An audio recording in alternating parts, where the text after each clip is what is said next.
இன்றைய பதிவு சுப நிகழ்ச்சிகளை நம்ம அனைவரும் வளர்பிறை முகூர்த்தங்களில் செய்வதற்கு என்ன காரணம் அப்படிங்கிறத தான் பார்க்க போகிறோம். அதாவது ஜோதிட ரீதியாக சந்திர பகவான், அதாவது நவகிரகங்கள் ஒருவனான சந்திர பகவான் தான் மனோகாரகன். அதாவது நம்மளுடைய மனதை இயக்கக்கூடியவர் இந்த சந்திர பகவான்.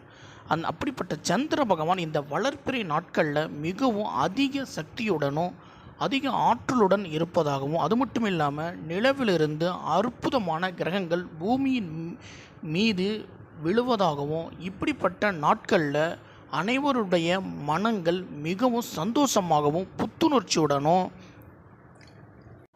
அதிக உற்சாகத்துடன் இருப்பதாகவும் சொல்லப்படுது. அப்படிப்பட்ட நாட்களில் சுப நிகழ்ச்சிகளை நடத்துவதனால தொடர்ந்து அந்த நிகழ்ச்சிகள் வெற்றி பெறுவதாகவும், தொடர்ந்து தொன்று தொட்டு தொடர்ந்து சுப நிகழ்வுகள் அதிகமாக நடக்கும் அப்படிங்கிறதுக்காகத்தான் வளர்பிறை முகூர்த்தங்களை தேர்ந்தெடுக்கிறாங்க. இதை பார்த்து பயன்பெற நம்ம